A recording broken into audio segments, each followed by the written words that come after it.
Mis hermanos, tenemos la alegría, la satisfacción de estar con ustedes, de que Dios nos conceda la bendición de participar reflexionando en su palabra.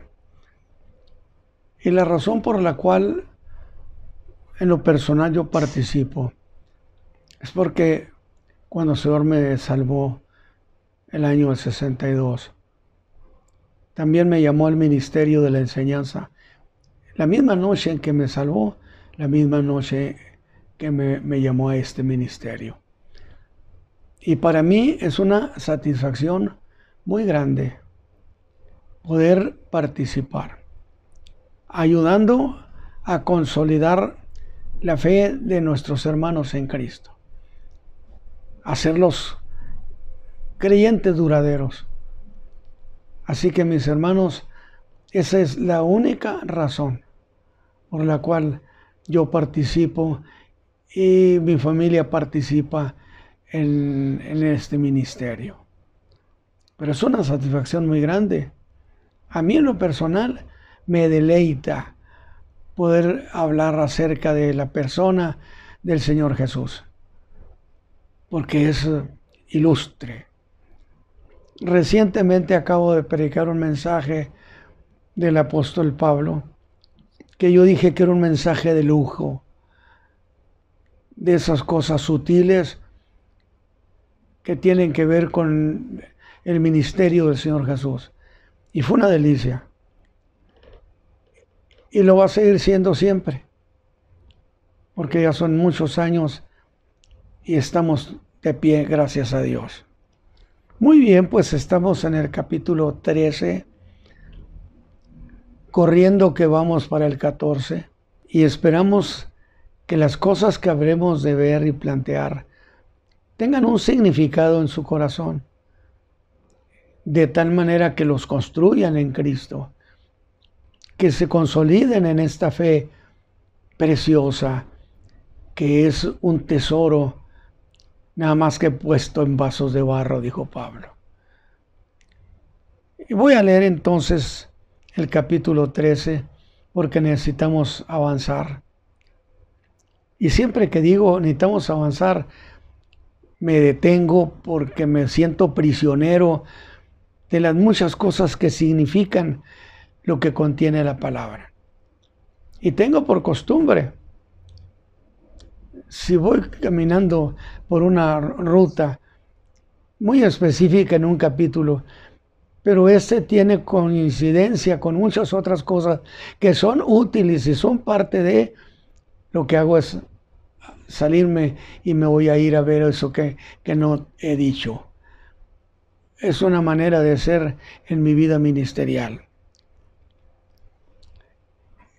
Y el apóstol Juan hace la narración de este capítulo, en el que yo hago la precisión. Dije, cuando hemos dicho o se dice de la gran tribulación, invariablemente se piensa en 7 años de gran tribulación. Yo he encontrado y lo he pensado mucho y revisado, en realidad los 7 años que vienen siendo la semana 70 que el ángel le dijo a Daniel. Acuérdese de esto. Le dijo Daniel, 70 semanas están determinadas sobre tu pueblo y tu santa ciudad. 70 semanas están determinadas sobre tu pueblo y tu santa ciudad. ¿Por qué hago énfasis en eso? Porque las 70 semanas, lo que suceda, tiene que ver con el pueblo. 70 semanas determinadas sobre tu pueblo, que es Israel, y sobre tu santa ciudad, que es Jerusalén. ¿Por qué lo digo esto con tanto énfasis? Porque no conviene salirnos a otra ruta que no sea lo que el ángel dijo, 70 semanas, pero no pierdas de vista que tienen que ver sobre Israel y sobre la ciudad de Jerusalén. Y entonces yo me apego mucho a esa cuestión, a ese principio bíblico profético. De tal manera que el capítulo 13, yo hice el hincapié en que en realidad ahí empieza la verdadera gran tribulación. ¿Por qué? Porque hemos dejado muy claro que los 7 años de esa semana profética que falta por cumplirse está dividida en 2 tiempos. Uno de ellos, 3 años y medio, necesariamente los otros tienen que ser 3 años y medio para que se completa esa semana profética y se cumpla las 70 semanas que el ángel le dijo a Daniel. Y los primeros 3 años y medio están representados por el caballo blanco, que yo en lo personal siempre dije, parece que el jinete no está haciendo nada. Sin embargo, encontré en el libro de Daniel que estaba creando toda la infraestructura que habría de ser utilizada por el anticristo. Entonces, 3 años y medio donde hubo paz en la tierra, que no es la paz de Dios, simplemente es la ausencia de Satán, que estos 3 años y medio, según el capítulo 12, los dedicó a acusar a la iglesia. De tal manera que no tenemos el problema para entender que desde el versículo 1 hasta el 11 está haciéndose el juicio a la iglesia. Que me lo han preguntado tantas veces. ¿Por qué hablar de juicio de la iglesia si la iglesia ya fue perdonada? Bueno, la iglesia fue perdonada, pero jamás se ha hecho un juicio oficial. De tal manera que en este juicio que estoy hablando del capítulo 12, donde tenemos el fiscal, terrible fiscal, despiadado fiscal, como es el diablo, Satán, el acusado, que es la iglesia, y el juez, que es Cristo Jesús.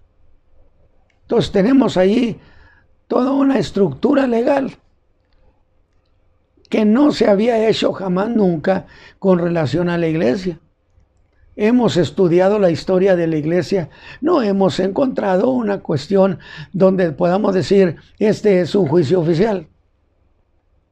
Consecuentemente, es el único caso en Apocalipsis, desde el capítulo 12, versículo 1 al 11, donde se puede establecer que sí se trata de un juicio oficial. Tenemos un juez, tenemos acusados, que es la iglesia, y tenemos un fiscal terrible, que es el acusador. Y entonces, ya no voy a repetirlo porque esto ya lo hicimos, y fue una delicia. Agradó tal que me dijeron, oiga, ya salga de allí. Pues es que me dejó atrapado el capítulo 12. Es la verdad. Y lo disfruto y espero que sea usted también quien disfrute esta palabra. Cuando termine el juicio de la iglesia, Satán es expulsado después de una batalla que el arcángel Miguel tuvo con el diablo. Y según Daniel 12, del 1 al 2, en realidad la participación del arcángel Miguel en un combate es precisamente en relación a la defensa que hace sobre Israel. Consecuentemente, insisto, no está fuera de la semana 70 lo que está sucediendo. Ya la iglesia fue juzgada, el arcángel Miguel lo expulsó, lo botó a la tierra. Así textualmente, me gusta decirlo, para que no regrese nunca más, porque es un despido una expulsión eterna. O note usted que hasta lo digo con alegría, con satisfacción, porque es la victoria de Cristo Jesús. Y se han terminado los 3 años y medio representados estrictamente por el caballo blanco.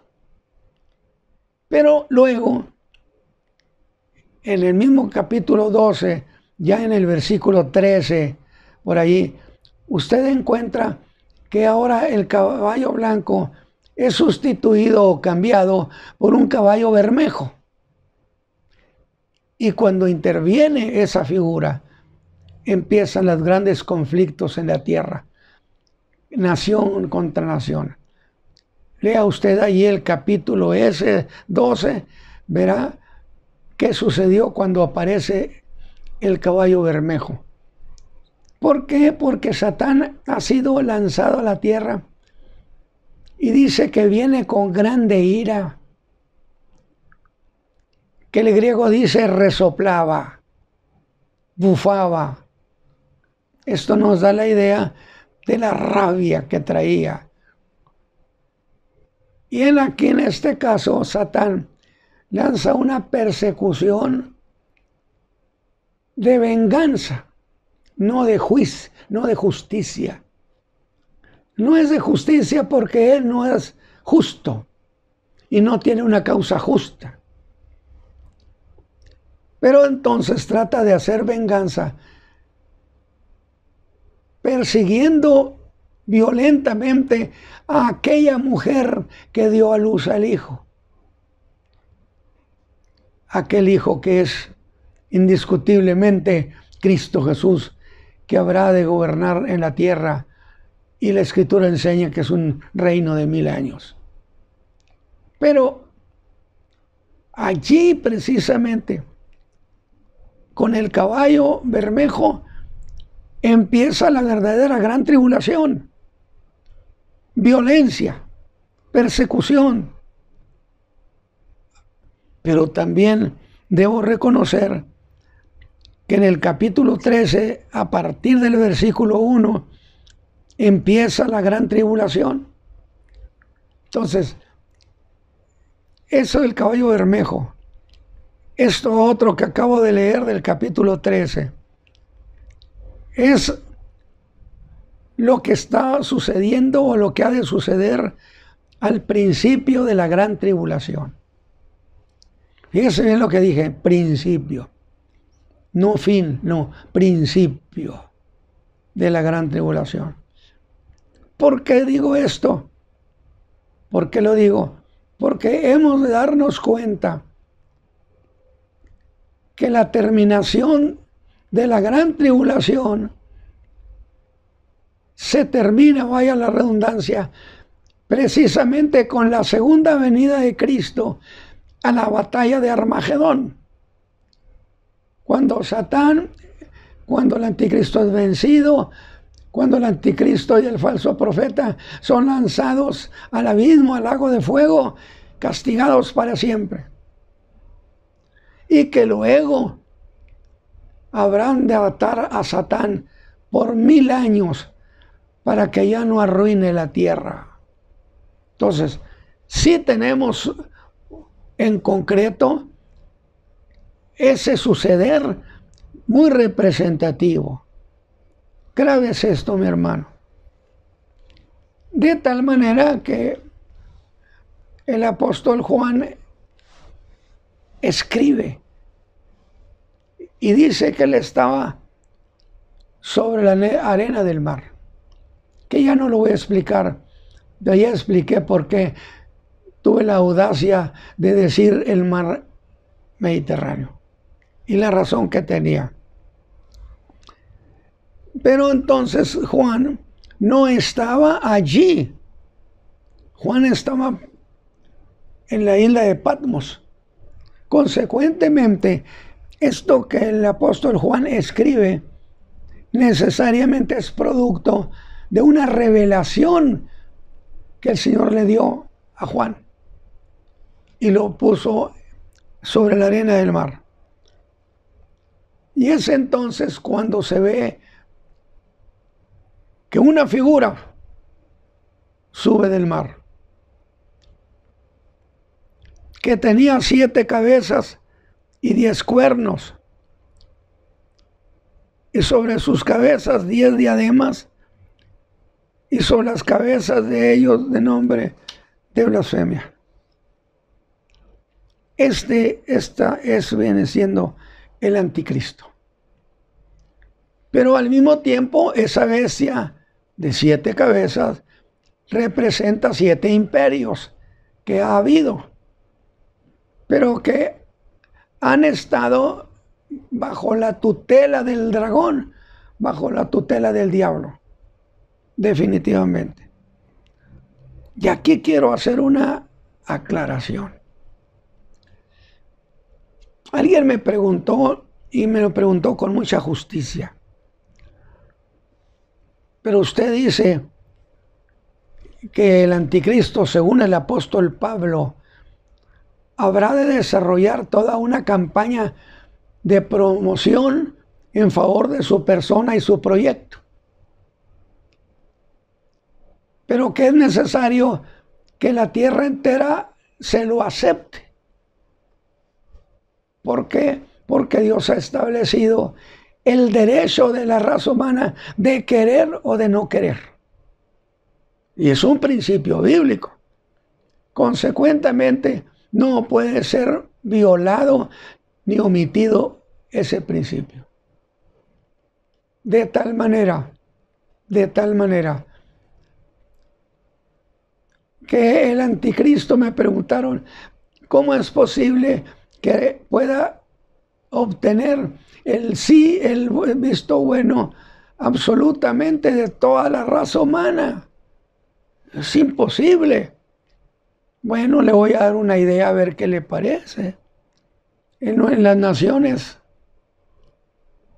se dice, tal nación votó por tal persona para presidente.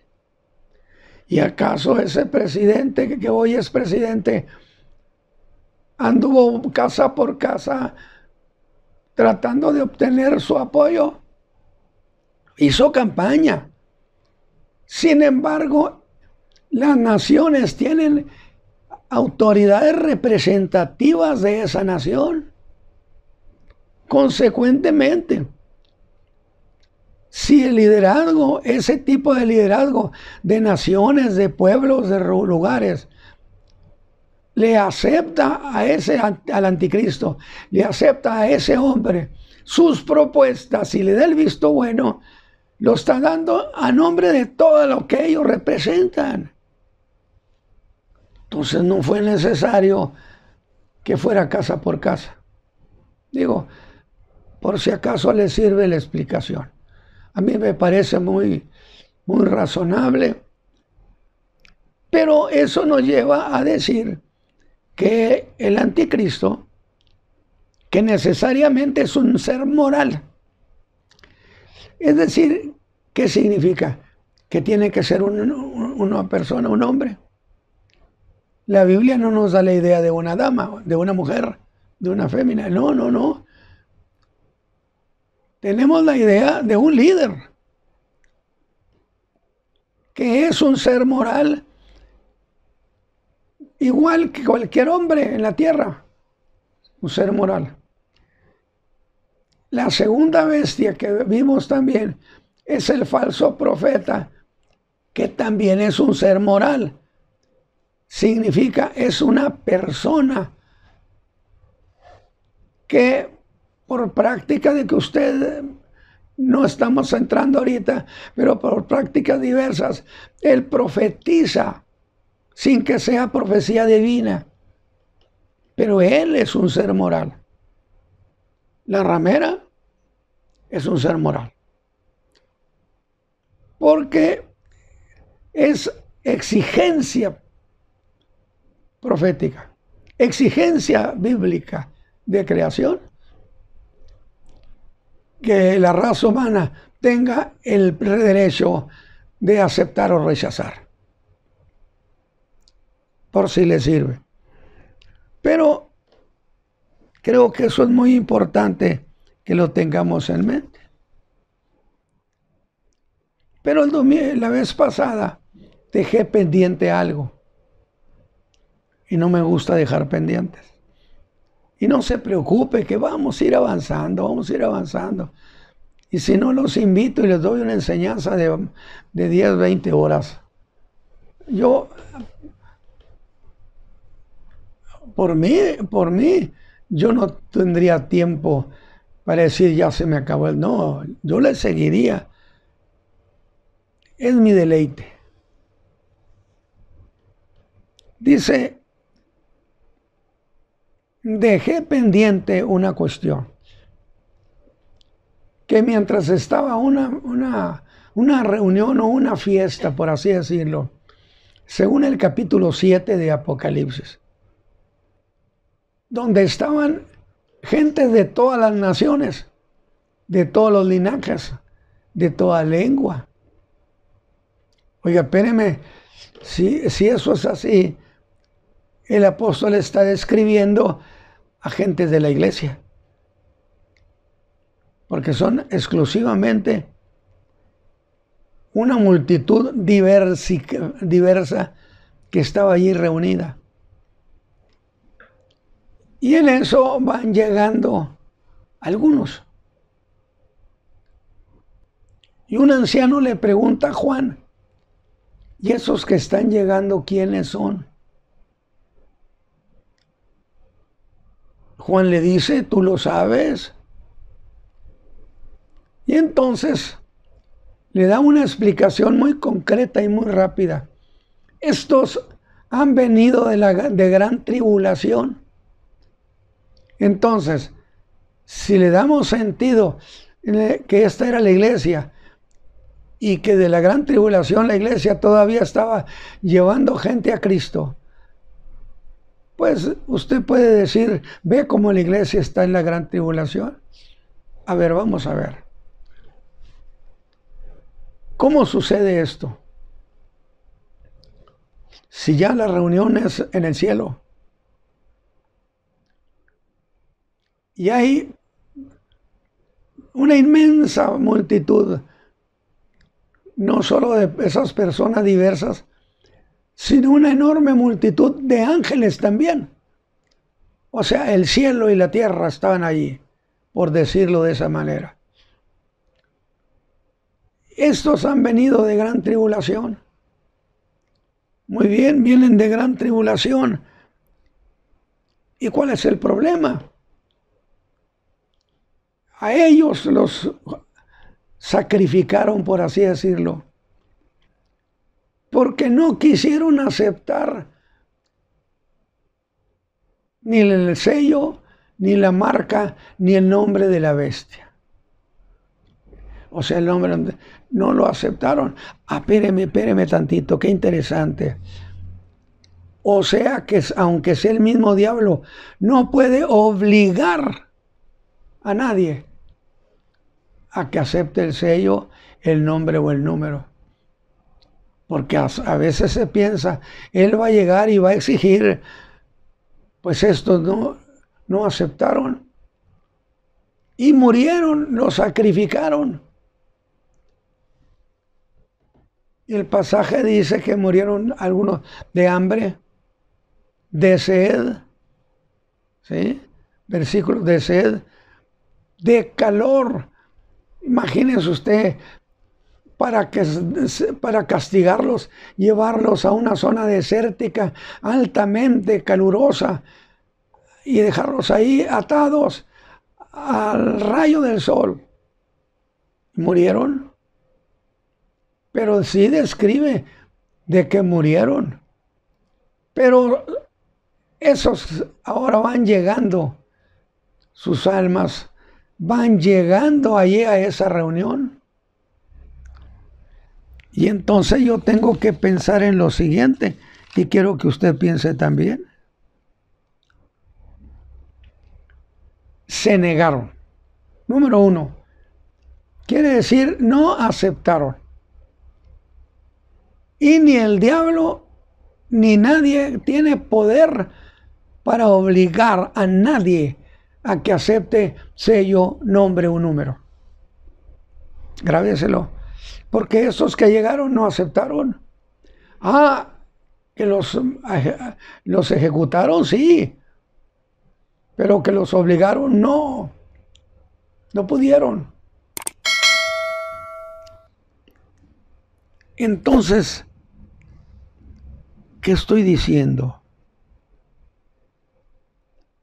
Estoy diciendo que llegaron y estos fueron salvos. Pues si están entrando a la reunión con el Cordero, necesariamente es porque estos fueron salvos en ese conflicto que se dio contra su propia fe, cuando los quisieron obligar y que ellos no aceptaron. Es muy interesante esa cuestión, ¿eh? Fueron salvos. Ah, pero espéreme. Pero entonces eso nos lleva a otra cuestión interesante. ¿Fueron salvos? ¿Vienen de la gran tribulación? Entonces se quiere forzar la explicación en que todavía había predicadores de la gracia y que por consecuencia ellos conocieron el Evangelio y no aceptaron. A ver, tendría que preguntarlo de otra manera. ¿Fueron salvos? Usted me dice, pues claro que fueron salvos, si ahí están con el Cordero, y están con todos los redimidos, y están con los ángeles. ¿Necesariamente fueron ellos salvos?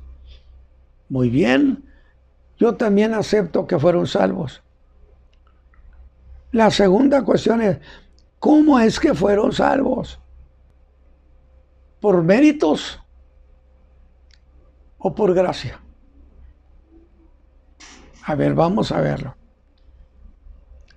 Esos murieron por no haber querido aceptar. Entonces, si aplicáramos eso, que esta es la doctrina de los méritos, tendríamos que brincar por encima de la gracia y decir, también se puede ser salvo por los méritos. Pero estos no llegaron por méritos, porque incluso mencionan su fe en el Cordero. Entonces necesariamente tuvo que ser salvación por gracia. Sí, yo estoy de acuerdo. Pero vamos un poquito más cerca para decir, vamos a aclarar por qué decimos que por gracia. Y que se justifique, que no sea nada más un decir por decir. Estos, evidentemente, la gran tribulación ya se estaba ejecutando en la tierra. Y se dice, es que todavía se está predicando el Evangelio de la gracia. Mi Biblia en Mateo 24 habrá de decir, hasta que se haya predicado el Evangelio del reino en todo el mundo vendrá el fin. ¿El fin de qué? Pero veamos. ¿De qué está hablando el Señor en esa profecía? Que el Evangelio de la gracia se tenía que predicar en todo el mundo. A ver, Israel a esa altura todavía no recibe ni acepta a Jesús como el Hijo de Dios. Sin embargo, estos que murieron, pudiera ser un caso muy parecido a aquel ladrón o exladrón que fue ejecutado junto con Cristo en la cruz del Calvario. ¿En qué sentido, hermano Ramos? En este, donde dice que ese hombre había ido a los apóstoles para que les enseñaran la fe, o que habían dado con Cristo. Era un delincuente. Sí, pero el Señor Jesús tenía muchas reuniones donde se juntaban multitudes muy grandes. Usted no puede asegurar que esos ladrones por la razón de esa causa de querer robar a ver a quién, llegaran a una reunión del Señor Jesús o de un apóstol, donde se estuviera enseñando el establecimiento del reino, en la restauración del reino de los cielos. Usted me va a decir, ¿y eso qué, hermano? Bueno, estando ya prácticamente para ser ejecutado, para morir, aquel ladrón tiene una manifestación de fe de su alma. Y mirando al Señor Jesús, debió pensar, este no tiene cara de delincuente. Y pensó y lo dijo, acuérdate de mí cuando vengas en tu reino. Debió creer que ese que estaba allí con él era rey, que no tenía cara de delincuente. Y eso que él sin duda había oído en alguna ocasión, mientras el Señor anunciaba, predicaba, o los apóstoles, se le quedó grabado eso, que el Señor Jesús iba a restaurar el reino, que Él era el rey, que era el Mesías. De tal manera que ahora, estando allí, ya para morir, nace en él una efervescencia de fe y le dice, acuérdate de mí cuando vengas en tu reino. No me diga que esa no es una declaración de fe vigorosa, extraordinaria, deliciosa. Allí, en ese último momento de su vida entre nosotros, él pensó y dijo, este va a establecer el reino, a restaurar el reino de los cielos. Y el Señor Jesús recibió su declaración como una declaración verdadera. Amén. Porque le hizo una propuesta el Señor. Este hombre estaba pidiendo a futuro, acuérdate de mí cuando vengas en tu reino. ¿Cuándo será? No sé, pero sí va a venir. Y cuando venga, acuérdate de mí. ¿No era eso una fe a futuro? Era fe. Y entonces el Señor Jesús le cambia la propuesta. Algo así como, mira, en vez de a futuro, esto mejor lo resolvemos el día de hoy. Y le dice, hoy estarás conmigo en el paraíso. Interesante. Digo, porque ¿cuánto tiempo necesitó el Señor Jesús para salvar? Un instante. Por eso yo siempre digo, yo no digo de alguien se acaba de morir y está en el caso mocho o está en el infierno. No. La gente que se dio cuenta que sepultaron a ese ex ladrón, yo no digo ladrón, digo ex ladrón, porque Cristo lo había perdonado y ya no era ladrón. Digo, pero tenemos la costumbre de decir el ladrón de la cruz. No, señores, ya no es un ladrón, es ex ladrón, perdonado, un hombre perdonado. De tal manera que ese hombre murió creyendo en ese reino. Y creyendo no nomás en el reino, creyendo que Jesús era el rey.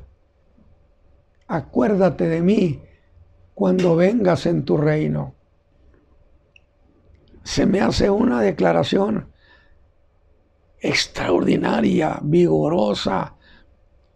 Por eso usted diga, yo enseñé el evangelio a mi padre, a mi madre, a mis amigos, a quien sea, y de repente resulta que mueren.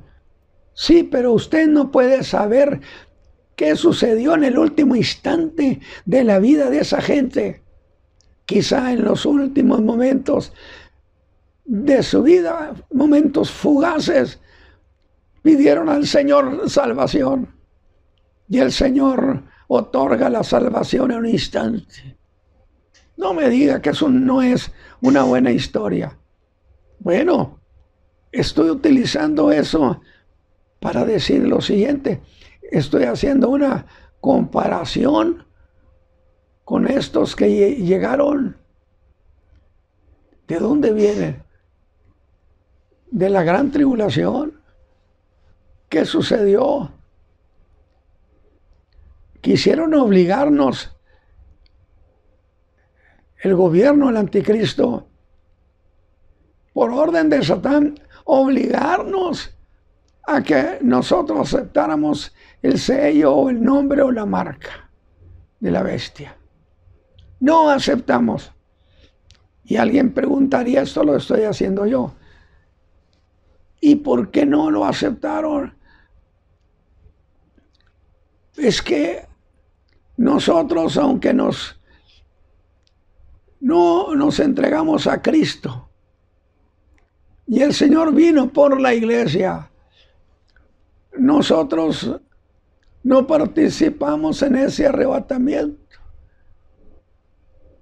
Pero cuando esto sucedió, vino a nuestro corazón y a nuestro entendimiento esa historia precisamente de la salvación, que Cristo era el Cordero de Dios, y precisamente pensando en que Él era el Cordero de Dios, nosotros no aceptamos a pesar de que nos quitaran la vida. Yo pregunto, ¿fueron salvos por méritos o fueron salvos por gracia? Por gracia, porque la salvación solamente se otorga teniendo fe en Cristo Jesús. Y estos hombres que llegaron, estas gentes que llegaron, venían de un momento crítico, de decisiones eternas. Ustedes o aceptan o los ejecutamos. Y ellos, sin duda, haciendo confesión al Cordero, decidieron entregar la vida. Y murieron gracias a su fe en el Cordero. Consecuentemente, no fueron salvos por méritos, fueron salvos por gracia. Y dice la Escritura, y esto no es de vosotros, es don de Dios. Es regalo de Dios. De tal manera que yo espero que usted esté disfrutando esta cuestión. Fueron salvos y les quitaron la vida. Y imagínense, murieron de hambre, murieron de sed, murieron de calor, de diversas formas de calor. Sea calor abierto en el cielo del sol, o sea calor de lumbre, o sea lo que sea, alguna forma de calor les quitó la vida. Ellos mueren. Medio mundo se burlaría de ellos, pero por haber creído en el Cordero, dice que lo recibió con mucho cariño. Que lea usted el capítulo 7, donde está hablando de las 12 tribus de Israel, que son los predicadores. Perdone, entonces tengo que aclarar esto. En el tiempo de la gran tribulación, cuando Cristo dijo, tiene que predicarse este evangelio del reino. Revíselo. Evangelio del reino. ¿Cuál era el evangelio del reino? Pues el reino donde Jesús, el hijo de David, restaura el trono de David, su padre, y gobierna sobre la tierra entera 1000 años. Es lo que Cristo predicaba al mundo judío solamente. Ni siquiera a los de Samaria, mucho menos a los gentiles paganos. prediquen este evangelio del reino. ¿Cuál reino? Es que ahora las cosas han cambiado, se están llegando a los días finales. Y aquí voy a decir algo que yo espero que usted me lo interprete bien, que algo vamos a tener tiempo. Si hace preguntas está bien, no hay problema. Que resulta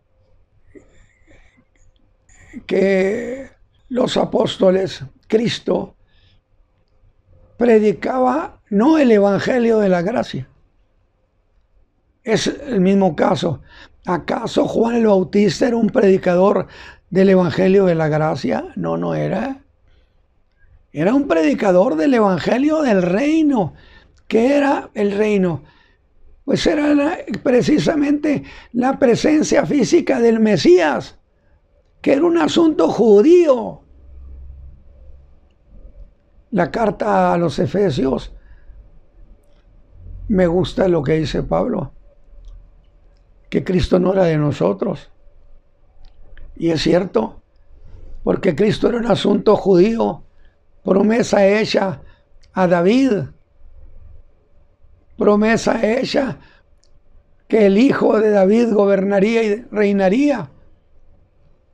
Entonces no podemos salirnos de esa ruta de la semana 70 que tiene que ver solo con el pueblo y la santa ciudad.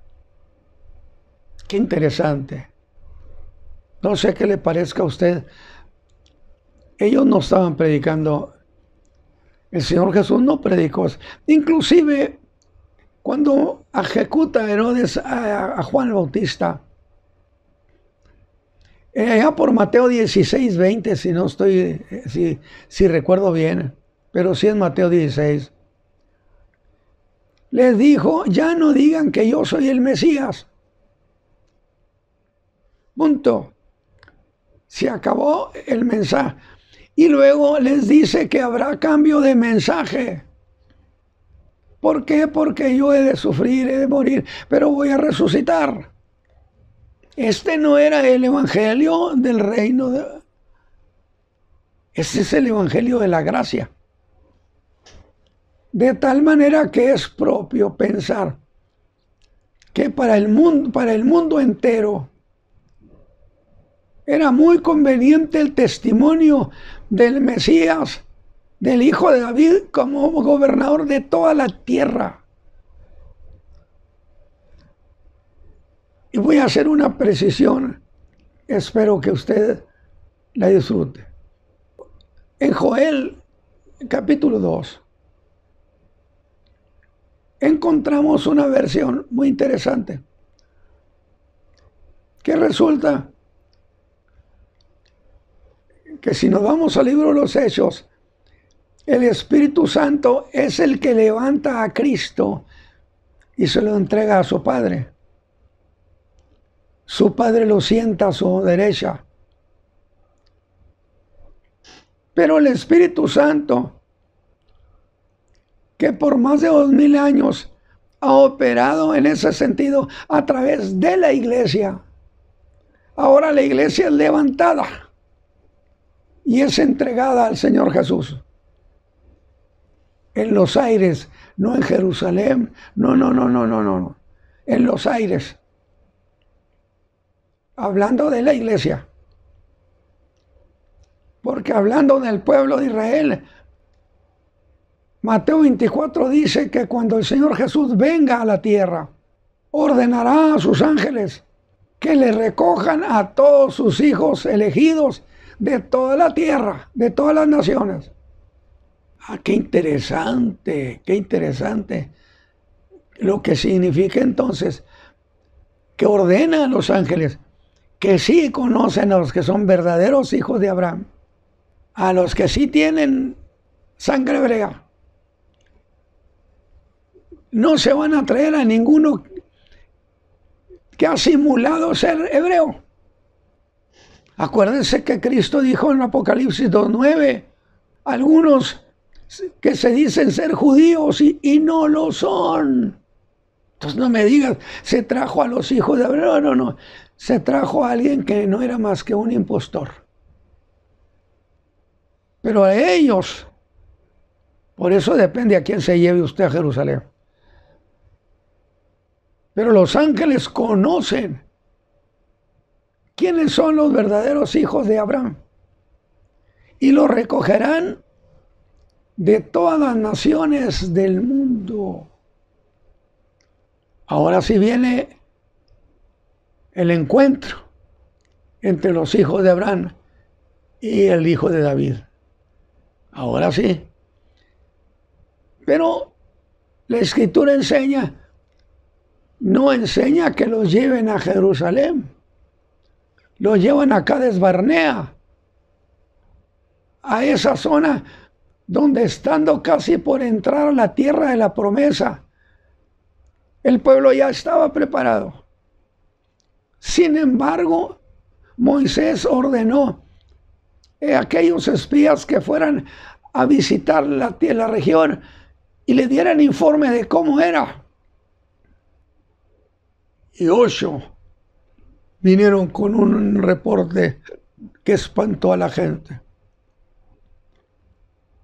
Y Dios determinó: estos no entrarán a la tierra. Ezequiel 20, hombre. Ezequiel 20. Sería bueno que usted lo leyera. En cambio, 2. Esos sí entraron. Josué, uno de ellos. ¿Y el otro quién era? Caleb. Josué y Caleb. 2 que sí creyeron en lo que Dios había dicho de la bondad de esa tierra. Y venían emocionados. Seguro que sí, emocionadísimos. Esta tierra fluye leche y miel. No, esta tierra devora. Pues esa gente, el resto de 38 años, todos ellos murieron en ese desierto. Lea Ezequiel capítulo 20. Verá lo que le dice. Es interesante. Que los iba a medir. Oiga, ahí está haciendo un juicio civil o político a los mismos hijos de Abraham. Y les voy a poner vara de medir. Y muchos dicen: no entrarán a la tierra de la promesa. Es decir, los serán hijos de Abraham, pero no merecen. No son dignos. Que yo decía: está usted en la frontera, pero no puede cruzar el río Bravo. Ahí te quedas. ¿Por qué? Y luego esto también me lleva a mí a acordarme de aquella fiesta, aquella gran cena en la casa del rey, palacio del rey. Y andando revisando a los invitados, vio uno y le dijo: ¿por qué tú estás vestido con esa ropa y no tienes ropa de invitado? Bueno, a mí me parece que haber dicho a este: sáquenlo. Y lo agarraron entre 2 y ahí lo llevan para afuera. Porque es de los que se había querido colar pensando que se podía hacer eso.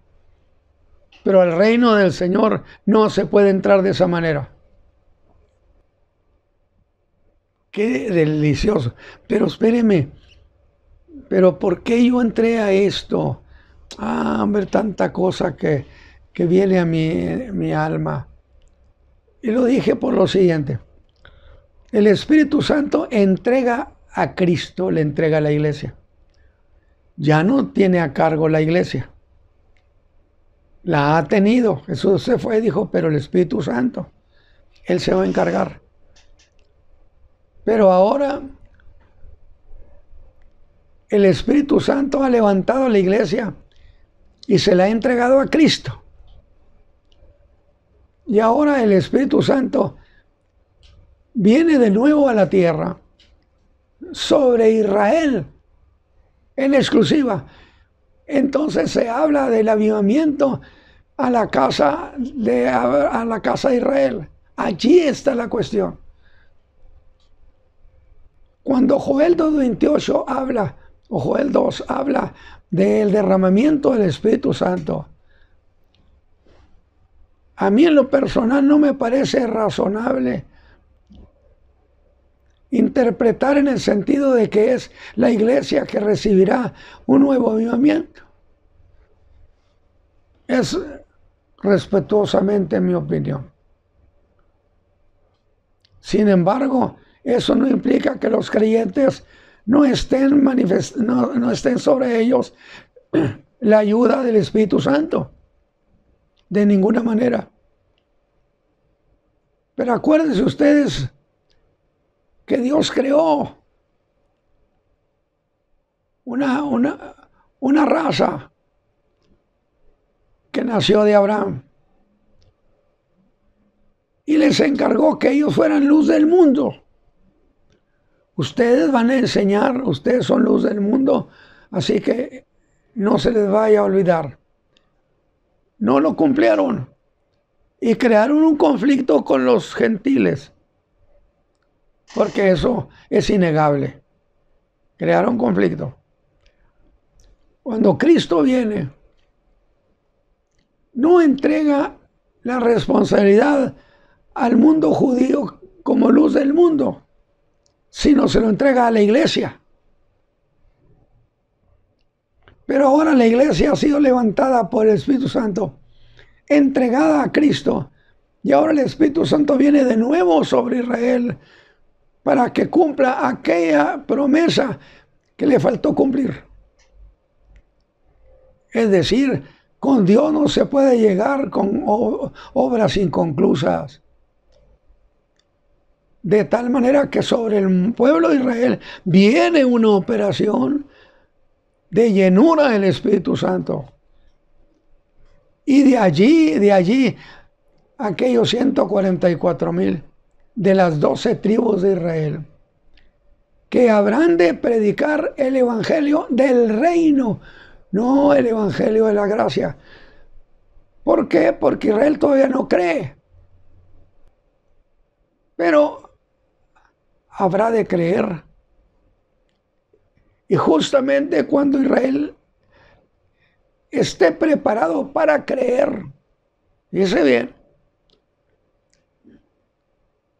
Joel 2:28 habla de que el sol y la luna y las estrellas tendrán manifestaciones. Y que se interpreta es señal de la venida de Cristo por la iglesia. No ese es el caso. Mateo 24, versículo 29, nos da la explicación. Y está diciendo, hasta este tiempo de la gran tribulación, Cristo no ha venido a la iglesia, al mundo. Pero entonces, déjeme leerle Mateo 24, que es tan interesante. Se lo voy a leer porque conviene. Aquí está. Miren ustedes, les voy a leer un pasaje semejante al de Joel. Porque Joel dice que habrá el sol, la luna, las estrellas, habrá ese tipo de conmociones en el universo. Y que luego, en Mateo 24, lo aclara. Y dice Mateo 24, bueno, esas son las señales que ha habido. Pero diría Mateo 24, pero Cristo no ha venido. Y luego, después de la aflicción de aquellos días, ¿de qué está hablando? Está hablando de la gran tribulación que aquella mujer que dio a luz al hijo ha estado sufriendo. Porque no se lo puede usted aplicar a otro grupo. Porque Daniel 12:1 habla y dice, serán tiempos de angustia cual nunca fue. Está hablando de la iglesia, no está hablando de la iglesia. Está hablando de esa mujer que dio a luz el hijo. Y después de la aflicción de aquellos días, yo espero que usted que me esté escuchando lea junto conmigo. El sol se oscurecerá y la luna no dará su lumbre, y las estrellas caerán del cielo, y las virtudes de los cielos serán conmovidas. Todas esas manifestaciones de los astros, del sol, de la luna, las estrellas, del universo mismo, no son interpretación de que Cristo viene por la iglesia. Joel está hablando específicamente del pueblo de Israel. Y Mateo 24 es un capítulo para el mundo judío. Y entonces, ¿cuál es ese entonces? Bueno, cuando ya se estén andando todas esas sufrimientos, todas esas señales,